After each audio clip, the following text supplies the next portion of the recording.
Episode 15. How do you like to be touched?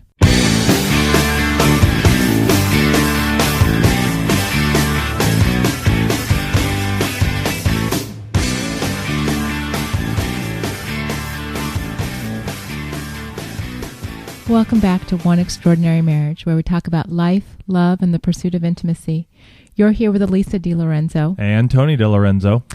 And we want to welcome you back to another episode. We are coming off of spring break with our kids. And back in the garage podcasting. So, no longer on we're not on the road this week like we were last week. So we've got the full setup, and we're happy to be back in our... We are. In our regular... It's been a while. I really have looked forward to podcasting tonight. I've been really looking forward to podcasting all week. Why? I don't know. It's just, I love this medium. I love being able to sit here, talk to you, and talk to our community. I love it. I think it's just a fantastic way to reach people. What's been interesting for me, I mean, this is just kind of a side note talking about podcasting, but when Tony first mentioned podcasting months ago, I kind of scoffed at the idea. I was like, really, I'm not going to do this thing. That's great that you want to, but I wasn't really, really excited about it at all. And then you get this box of all this equipment, and I'm like, oh geez, what are we getting ourselves into? And like Tony, I have to say, sitting here and talking with all of you once a week, this is really one of my favorite times of the week. I love the time that Tony and I get to spend together. I mean, we tell all of you, you've got to make that dedicated time to sit and communicate with your spouse. Well, in addition to the other times that we make during the week, we know without a doubt, Sunday night's almost like date night. It is. For us, because we spend at least an hour working on the podcast.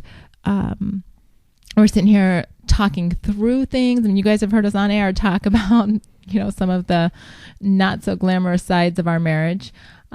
We're sharing, ideas from people in our community. So it's a lot of fun, and it really is like date night to me, and it doesn't cost us anything. So that's probably, even better. Yeah. I don't know if I consider it a date night, but it's just a fun time where we get to just sit and talk. He wouldn't consider it date night because Tony's responsible for all the technical stuff. I literally just come in with my laptop and my notes and put the headphones on, and I just talk, and Tony's got all of the controls and stuff like this. So for him, really, it's not date night, but for me it is. Well, that's cool. I'm glad it is. So we are back. We are coming off of spring break, which means that both kids have been home all week, and surprisingly made it through the week with, really, today was probably the worst day in terms of temper tantrums and that kind of thing. It was really a very sassy mouth. Oh yeah, from the 4-year-old. Yep. But it's been kind of a nice week with the kids. We did lots of different things. Well, you did. I mean, obviously I was working all week, so you were out and about with the kids, keeping them busy and entertained. Yeah. We saw How to Train Your Dragon. Yep. Go see it. New DreamWorks movie. If you haven't seen it, I would, suggest. It's a great animation. The animation in it is very good. A lot of, I don't know all that technical stuff. It just looked good. It was a very visually appealing movie. So. I know Alex really liked it, and I wasn't there with you guys because I had to work. You were working. But I know Alex really enjoyed it. Abby slept through part of it. Which, is not necessarily a bad thing. It doesn't mean that she didn't like it. She was just tired and sitting in a dark theater. So right. So yeah, that was fun. We did park play dates and got together with friends, and we ended yesterday with a fun trip to the park, and Alex and I were having a blast out there, just kicking and throwing the football around. And then actually I do have to say today was kind of fun too, because we have those giant noodles that you guys use in the pools. We don't have a pool, but we take them with us. We've got a couple for friends that have pools, and the kids wanted them down today. And so they started like whacking around with them. And Alex got the idea. It was kind of like this, I don't know, what would you call it? Like Fight Club thing, where he's like, okay, we're going to whack it and we're going to say, fight on. And then we're literally just beating on each other with these noodles, which if you hit hard enough, they hurt. But for the most part, it's just a great way to kind of get out some energy. Yeah. Well, so here's the visualization for everybody. So in our garage, we have a piece of carpet down, and the piece of carpet is, I don't know, 10 feet by 5 feet? No. 10 like feet. 10 by 12. 10 by 12. Okay. So you have to say on the carpet. You have the noodle in your hand. We whack it really hard so it makes this popping sound, and that's sort of like your gong, and you go. And then you just whack at each other as hard as you can and as long as you can, and you try to either knock the noodle out of somebody's hand and you win, or you knock them down and on their knees and then you win, or you knock them off the carpet and you win. Right. And so, whoever won, then they have a new contender, which would be anywhere from, Lisa, myself, Alex, or Abby. And we would just keep on going around. And it was fun. I mean, there were a couple of times when we had some tears, but we just worked through them. And we were the fun part was that we were just all in here laughing hysterically at times. And Elisa got very competitive. I will tell everybody that right now. Because she with you. Because she always says that I'm the competitive one, and we're about to go at it. And I wish we could go at it right now. Son of a gun! We got our noodles right here. I'm looking at them. It would be awesome. Too bad we can't bring these mics and do it. The funny thing is, well, not funny, but I could make the sound with one of them. I guess if you want to get out, but I think it's a little too loud. But okay. Anyway, this was a little out of character for me to get involved in this. You're usually the one that's much more physical with the kids. I'm like, I got stuff to do. And the kids really wanted me to come out and play. And so I did today. And that was kind of out of character for me. Yeah, you get out of your comfort zone. Sometimes you have a good time. I had a great time. You're competitive. You're over here beating me up and pushing me out with your butt and everything. No, that was a fully legitimate kick. Okay. Little taekwondo action on you. Whatever. See, you pay for those taekwondo lessons, and look, now you know I can defend myself. We pay for them together. Yeah. But yeah, it was fun, and I was glad that I stepped out and didn't fall into my routines of saying, no, you guys, that's something you do with Daddy. Go do that. I said, you know what? I need to do this. And actually, it was very therapeutic for Mom to just get out there and whack a little. Yeah, we had a good time. I want to share an email response that we had received for the family gathering podcast that we did last week. We had a listener write in. Marty said, "We do something very interesting. I've done this from the beginning. My girlfriend has grown kids and she is divorced. Her kids have boyfriends and girlfriends, and also she is a CNA, which I believe is it's a nursing assistant, but I'm not 100% sure on that. And she sometimes has to work on holidays. So let's say for Thanksgiving, we'll have Thanksgiving the week before. That way there is none of this. We've got to leave early because we still have to go here, or we have to go to Dad's house, or somebody wants us to stop by. And, Marty's even saying that he has his own family on top of his girlfriend's family. So you've got, multiple families here all trying to have holidays together. And instead of making it be a lot of conflict in their family, they celebrate a week before so that on the actual day, everybody else can go do or be wherever else they need to be. And I thought I've heard of one other family just in conversations, some of my jewelry shows and things like that, where I've heard somebody else put forth this other idea. And I thought, you know what, that's great. You don't have any of that, crazy holiday, struggle of where do we go? Who do we celebrate with? You've done it as a family. The week prior, or a few days prior, or however it works for you guys. And the day of doesn't have to be crazy. So Marty, thank you for sharing that with us. That was cool. Yeah. With all of our listeners, really appreciate getting that kind of feedback, whether it's via email at askalisa@oneextraordinarymarriage.com or ask Tony at oneextraordinarymarriage.com. You can also call in. We haven't had any listener feedback on the call-in line, which is 858-754-9937. And on that listener feedback line, you can leave a comment, you can leave a suggestion, you can leave a question. You might have an idea for a podcast that you want Elisa and I to cover. And that's cool. We would love to know what you guys want to hear. So please call in, and we will definitely work those into an upcoming podcast. Absolutely. We've also had a lot of community conversation on our Facebook fan page this weekend. On Friday, we posted our Friday question of the week, and it was, tell us about your first kiss. that first kiss between you and your spouse. How did it happen? Where were you? And Tony and I have been loving these stories. Just a lot of great fun experiences. And we love having you open up your lives, not just to us, but to our community. Yep. And we're really hearing from a lot of you that you do feel like you're part of a community. And that's awesome. That's awesome. And we appreciate that. We appreciate how each and every one of you, whether you just are, behind the scenes, so to speak, you're not commenting, but you're there. Thank you for being there. Mm-hmm. If you are commenting, thank you for sharing your thoughts with everybody else. You know what I find most interesting with all of our comments that we get, especially when we put up the Friday question of the week, is the array of differences that every couple has. Mm-hmm. And I think that is so good to know when we look at marriages, that no two marriages are alike. So true. So true. And I think sometimes as we get older and we have many, many years behind us, I sometimes even myself go, oh, that's, everybody's done that. But you know what?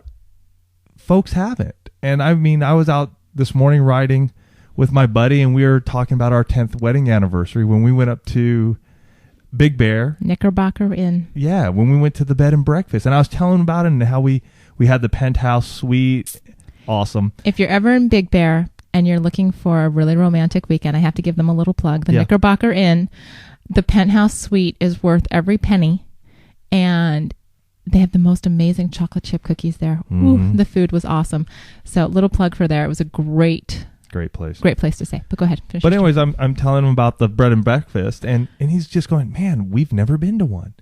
And so even though we've been to one and we've enjoyed it, sometimes I just sort of figure everybody's gone to at least one. Mm-hmm. But here's somebody who hadn't, and he was just like, man, you know what? That's a great idea. We're going to have to do something like that. Oh, so fun. Yeah. That's what I think is really cool about our questions of the week is this, that I get to see and everybody gets to see that all of us have so many different events that happen in our marriages mm-hmm. that make our union special. Yeah. And there's a lot to be learned. Yeah. Those little tidbits. I mean, we talk about this a lot, whether we're talking about stuff on the podcast or on the blog or the Facebook fan page. You guys sharing with us gives us so many neat ideas. We're like, ooh, we're going to have to try that on date night, or we're going to have to, maybe we should think about visiting there or going to a bed and breakfast. So Thank you for sharing and prompting things to happen in other people's marriages. That's right. Because you're making, whether you know it or not, your comments, your call-ins, you're making a difference in other people's marriages. And we're just the conduit through which that information happens. And so, pat yourselves on the back for being part of a community where marriages are being changed. Do we have Nina's blog?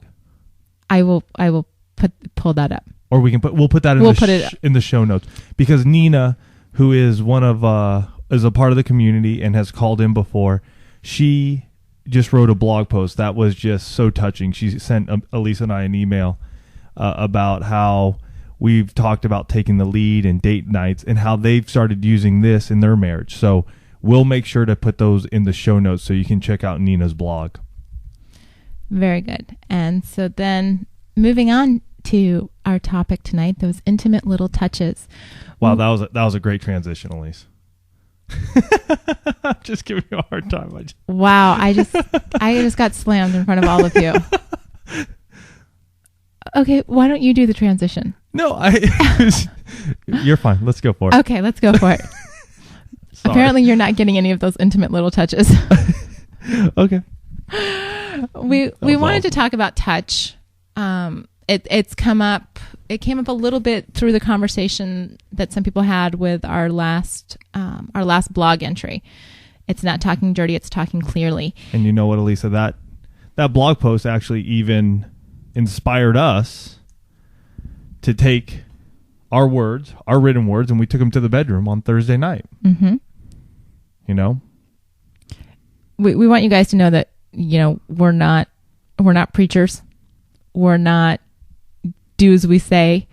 What we throw out on, blog entries, podcasts, Facebook fan page, all of those things, we're not making any suggestions that we do not do in our own home, in our own bedroom. Right.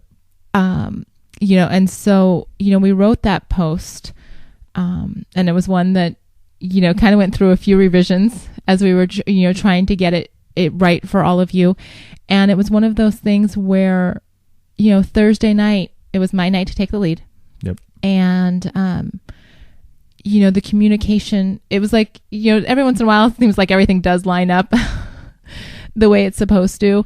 And this was one of those nights where we were both fully present. Yes. With each other.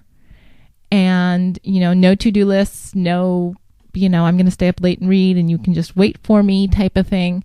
I had started making a little, small overtures and throughout the day. And there Tony, were little touches that we were giving each other. I noticed it on Thursday for sure.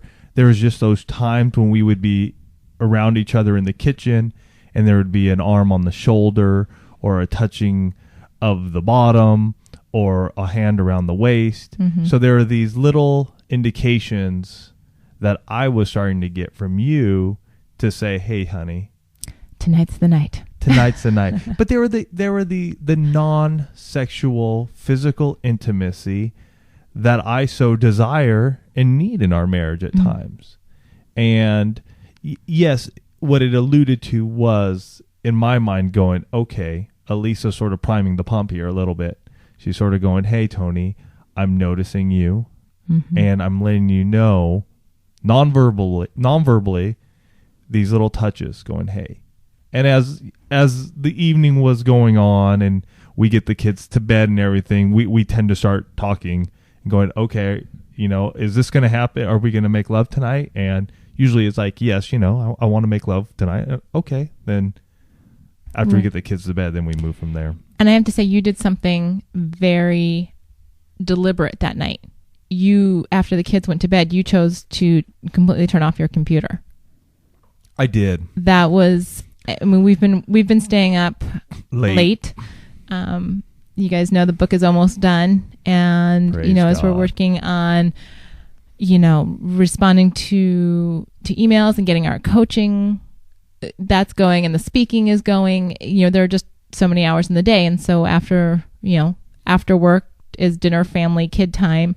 I also do my jewelry shows in the evening. So that takes evenings away from the two of us. And so Thursday night, Tony was just like, I'm turning off the computer. And this was really, it was probably 9:30. Oh no, it was like 8 o'clock. I never even turned it on. You never turned yours on. I had to do after the kids. I chose to do a couple of things. I chose to just turn it off and spend time with you. Right. And that was one of those things that I consciously had to make an effort.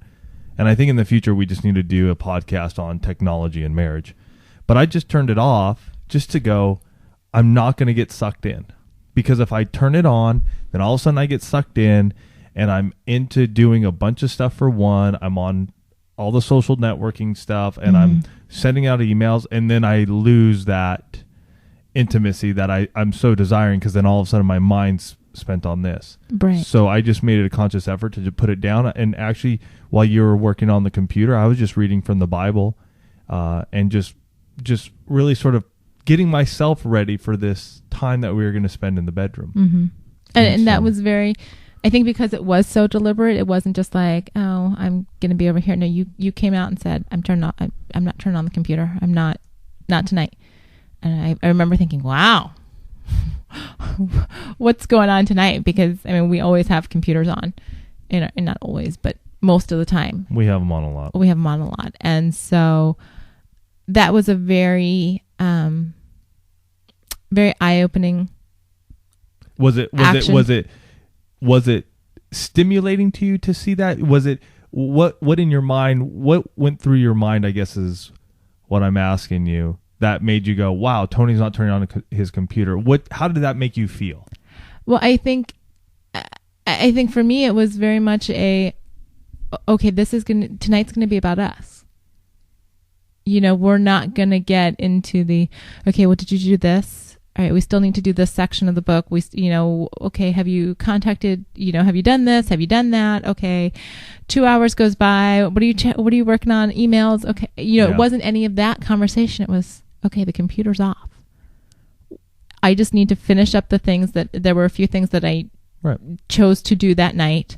But I gave myself a time limit and said, okay, these are the only things that I'm doing. And when that's done, my laptop closed. Yeah. And so I would say if I'm correct, both of our laptops were off by, I think, 9:30. Or yours was. I think it was 9:30. Mine never went on. So, yeah, I think yours was off at 9:30. Which is probably about 2 hours earlier than most nights. Yeah. And so I think that was for me, it was very much like, okay, nothing's on. We're not ones to watch TV at night, really. And so I was able to just be fully present with you. Mm-hmm. Because it had been a choice tonight that we were just going to turn all of this other stuff in our lives off and be with each other. Right. And I'll tell you from the way my vantage point was I was looking at it going, I'm going to make you the priority. And by turning off that computer and by just putting everything else aside, my intention and hope was that you would recognize that I was making you my priority. Mm-hmm. And that's what I wanted. And it sounds like it worked. It worked. Because this is the first time we're discussing it. Yeah. Which is great. We don't always discuss everything right as they happen. Yeah. Which is great because as we moved into the bedroom, that's where, because all that stuff wasn't in my head, I'm able to compartmentalize stuff a lot, guys. And I'm going to tell you this straight up. I could do something 2 days ago and forget about it today. I could have done something this morning and forgot about it. A lot of what I do is I do it and I move forward. I don't hold any guilt. I don't hold any resentment. I let it go and I give it to God. I do. And it's something I've had to work on a lot in life because I used to be the dude who would just hold on to stuff forever and ever and ever and ever and ever and never let it go. And now, through God's grace and glory, I just let it go. I don't worry about it. I am just going to move forward and I'm going to follow the path that God is leading or is leading me on. And so there are just times when, man, I just roll with it. So yeah, I mean, that's always been one of those things where I'm like, gosh, I mean, this just happened a little while ago, and it's gone. It's gone for you. If it's over, it's over. Yeah, I have no desire to hold on to stuff that's. But I mean, this is one of those things down. Where if the computer's off, the computer's off.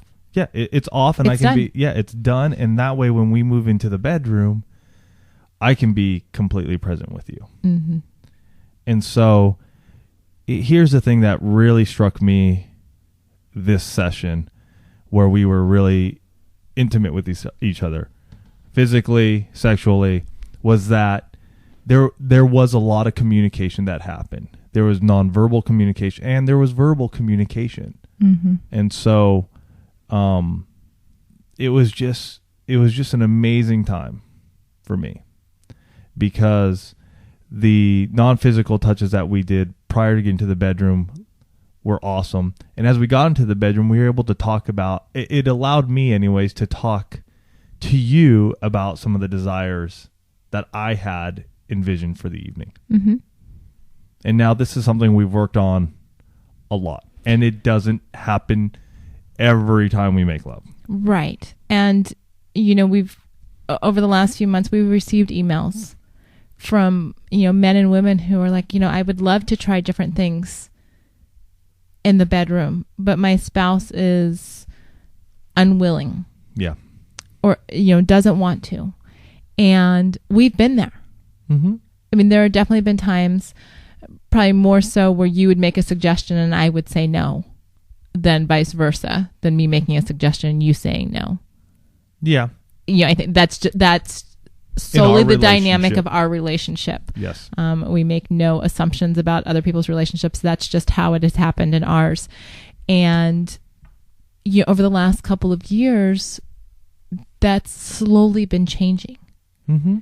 And it's been it's been an effort on both of our parts. It's been something that we have both desired deeper intimacy in our marriage. And so as a result of that, we do spend a lot of time talking about our sex life. To each other. To each other. Yes. Thank you. That's true. To each other. And yeah, I guess by default to all of you, because yes. You're here listening. But it's one of those things where our bedroom has become a very safe place for me. Mm-hmm. And I know that Tony, if Tony makes a suggestion and I'm not up for it that night, and I convey that to him, you know what, tonight's not a good night for that. I'm not in the mood. I'm not there mentally. That's not where I am. He doesn't take it personally, right, as a form of, well, she's rejecting. I'm assuming, I don't want to put words in your mouth, but I don't get the feedback from you that you're feeling rejected. No. Oh, no. I don't feel any rejection anymore when it comes to that sort of stuff. And I think that's because we've learned with practice how to convey our desires to each other. Right. To say, you know what, I would like to try this. And, maybe if it's something that I'm not 100% comfortable with, then I can say back to you, what, can we modify that? Mm-hmm. Can we try, can I touch you here? Or can we, do this or do that? Something along those same lines, but different, so that we're both comfortable. Right. And now this, all right. So as we're talking about sex, I think all of you get this, that it's not always verbal. And if you're not, I'm going to make that clear. So from going from us being in the bedroom and talking about this, there are times when we are verbally speaking to each other. Honey, can we try this tonight? And it's sometimes okay, let's go for that, or no. But once we get to that point where we're going, okay, we're into the foreplay mode, mm-hmm. A lot of this isn't verbal. This isn't a, no. It's more of a, can you bring your hand over here and touch me here because I enjoy this? Or in some instances, we've had I'll just use this example, is that I'm touching you and it's not a particular enjoyable touch for you. Mm-hmm. So you nudge me, or in sometimes verbally we'll just say, hey, Tony, can you do this instead? Right. This would be better for me. This would be better for me. So, we move when we're dealing with these touches in the bedroom and communicating with each other through this. It's not always verbal. A lot of it is just sort of knowing your spouse, mm-hmm. knowing their likes, knowing their dislikes, hearing the moans, hearing the groans if they do so, mm-hmm. understanding that just sort of that, I want to just say primal. Well, and it's also being able to just being able, obviously you're next to your spouse when you're making love. And so it's also being able to read their physical reactions. Mm-hmm. Because I think there's a lot to be said for, as you're doing different touches with them, you can feel their body respond to you. Yes. And, which is a turn on for me. Yeah. When I'm touching you in a certain spot that just starts rocking your world, dude, that's just a super turn on. Right. And that's, you want to be able to, you want to be close enough and have a safe enough environment with your spouse that you have the opportunity to experience these things. And mm-hmm. I know some of you that are listening, your marriages are not in the best places right now. You've shared that with us, and we thank you for allowing us to pray for you when you write in. We sure do. When you email us or you put a comment up on one of the podcast responses. And, what we say to that is, keep working at it. Some of you have said, you know what, I've stopped asking. Mm-hmm.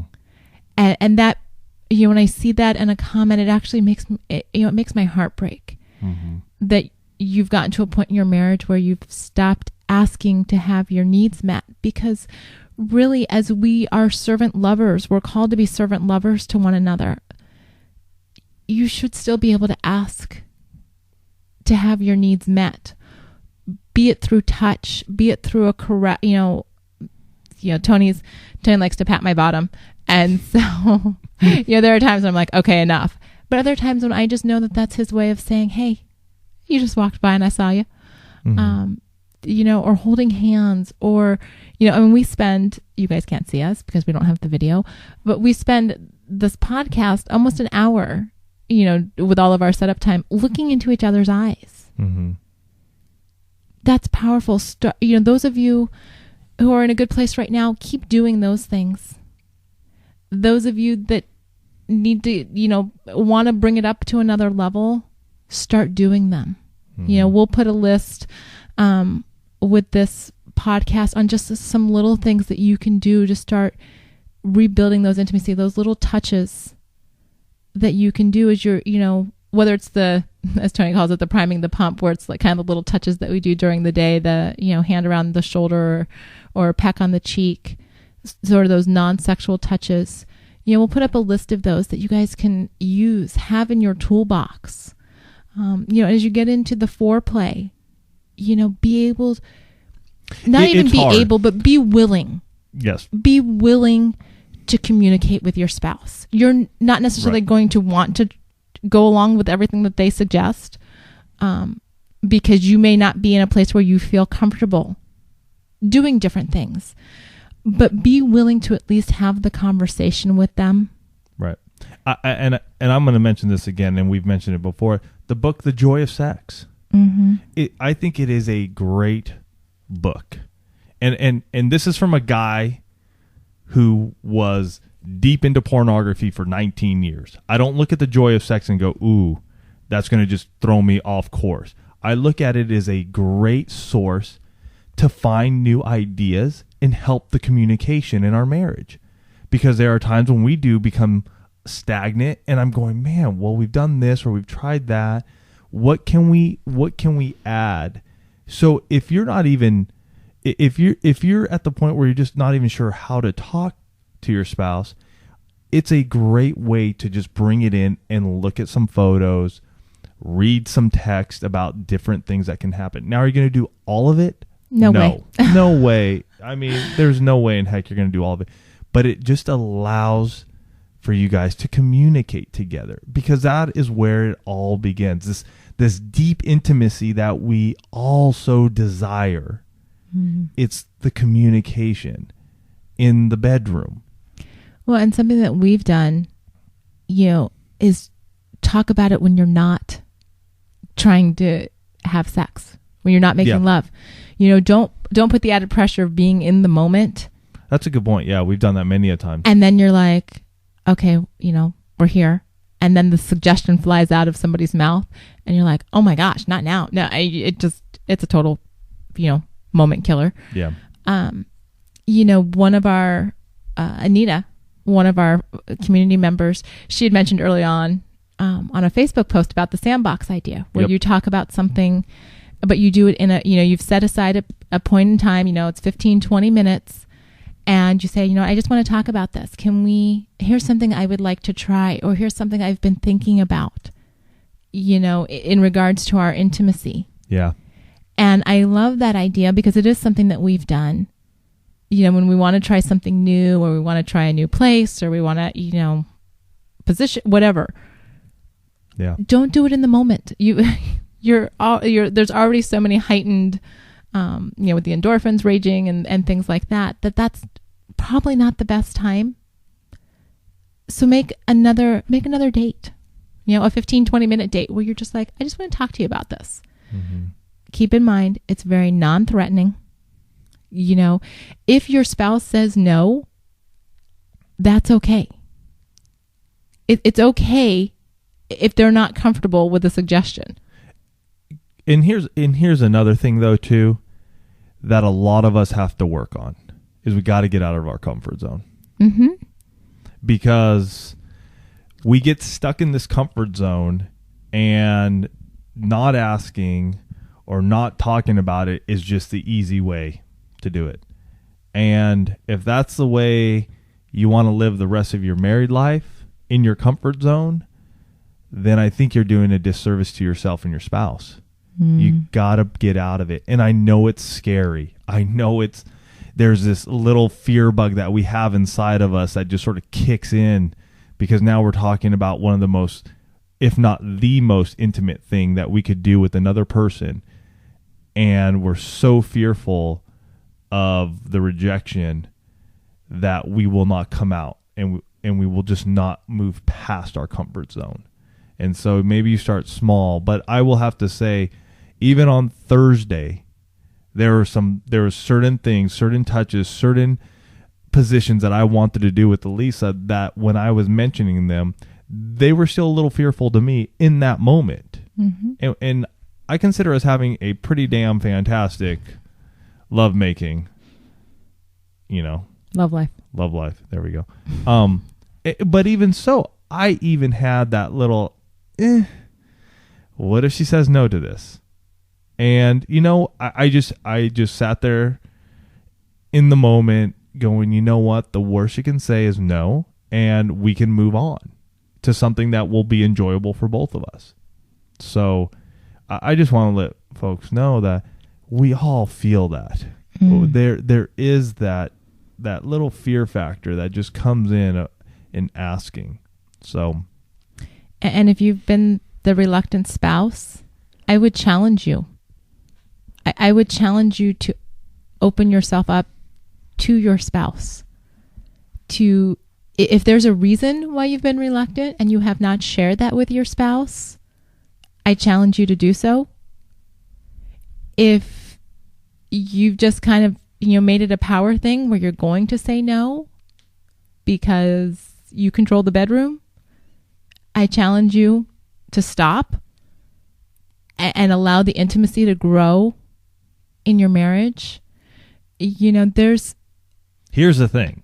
When you stop doing that and you start breaking down those walls and you start communicating little by little, inside the bedroom, outside the bedroom, you are going to be amazed at how awesome your lovemaking sessions can be.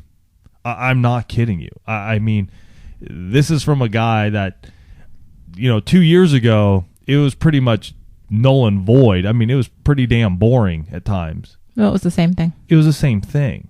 And in 2 years' time, do you think I would be here saying this if we didn't take the step to challenge ourselves? No way.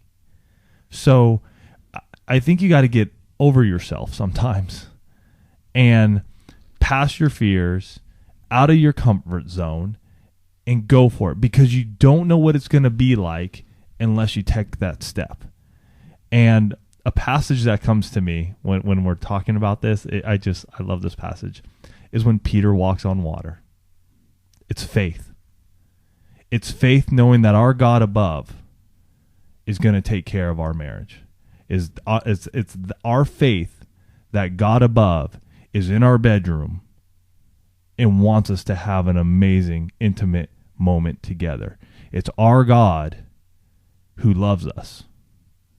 And if we take that step out on water, like Peter did, and we go towards Jesus, it's truly mind-blowing, the intimacy that you can have with your spouse. Well said. Amen. Well said. I mean, it's definitely, you bring up a good point. I mean, I think once we started, making God a part of our bedroom and, having that acknowledgement that sexual intimacy was a gift from God, and we were both on the same page. And I will say that's a big part of it, is that we are both on the same page in regards to building our intimacy. And if your spouse is not there with you, pray for them. Mm-hmm.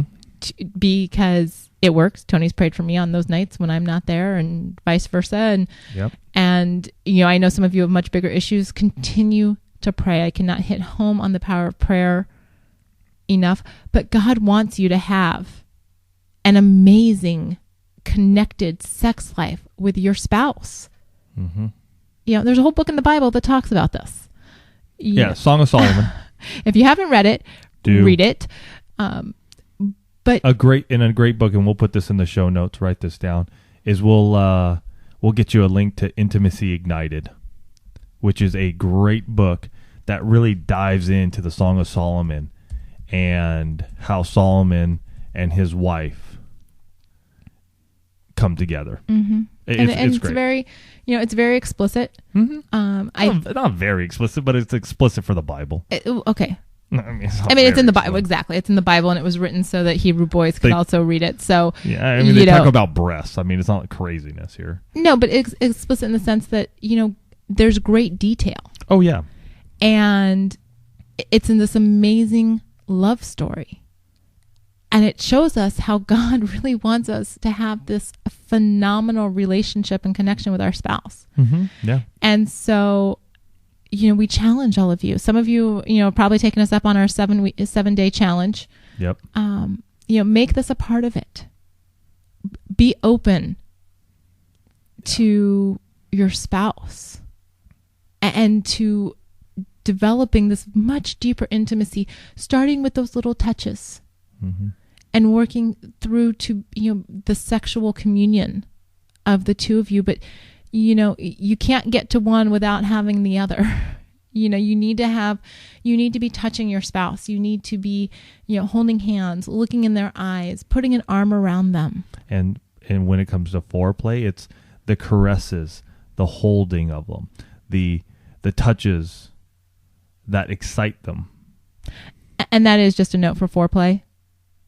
It does help, in terms of building the arousal, building the intimacy, because you are spending time, you're not just jumping straight from, a peck on the cheek to having sex.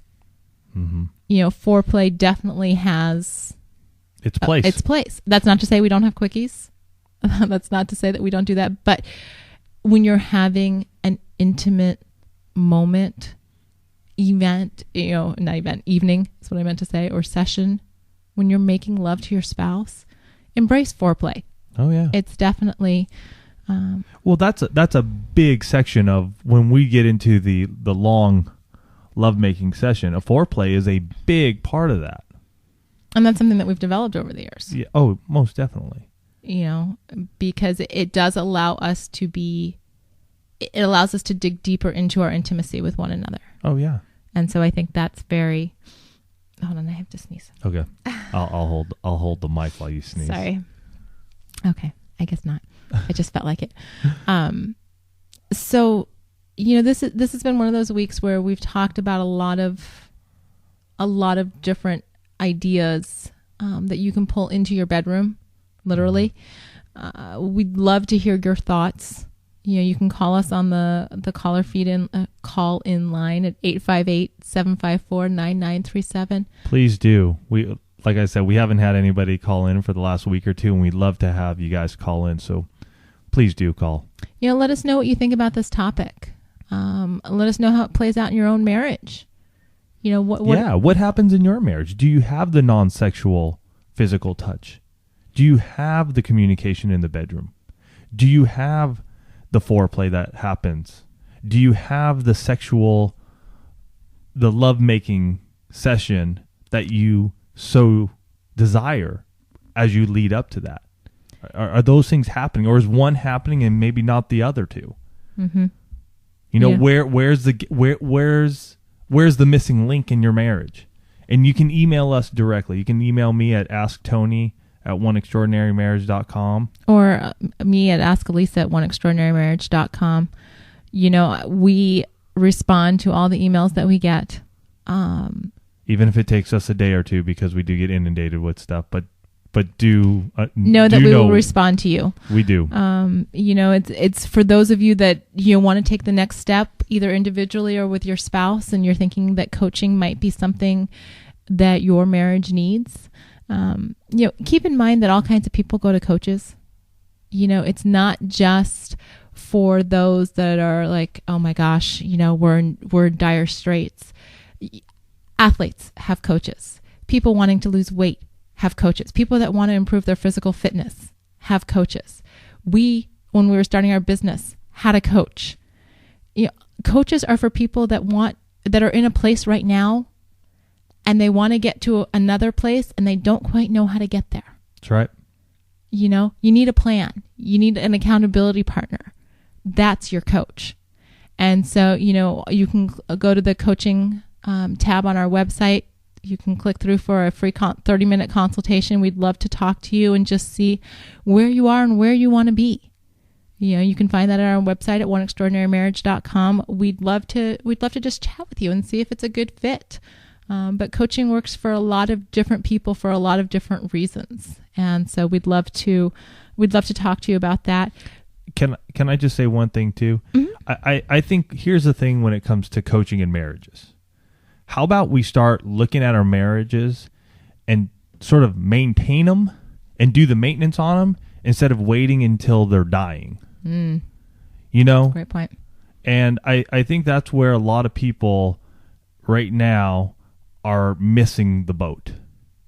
Because a 2-month coaching session could save you years of just destruction and tough times because you handle it before it becomes this major disaster. Mm-hmm.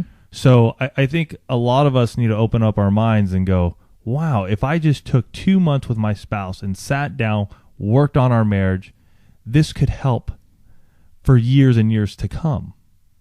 So do think about that in your own marriage. I mean, if you're in a good spot and you just want to take it to that next level, coaching's good and it will help you. And Elisa and I have done it ourselves. Mm-hmm. We go to retreats. We've gone to people, sought their advice, sat with them, helped us through. Yeah, we have coaches in our lives. So we're going to help you guys get over some of that. Yeah, the other thing that we want to make sure that you guys are aware of is we are doing the Marriage Minute Mondays. Those are the 1-minute video clips that you can also sign up for those on the website. Yep. It's contact us newsletter, free newsletter. Free newsletter. And then thank you to all of you who took our first one. We had 41 of you sign up and receive it. And with all the forwards and everything, it went to 53 folks. So you guys rock. Thank you so much for sharing that. Yeah. And then the other exciting thing that's coming up for us this week is that we are leading a small group at the church at Rancho Bernardo starting on Tuesday.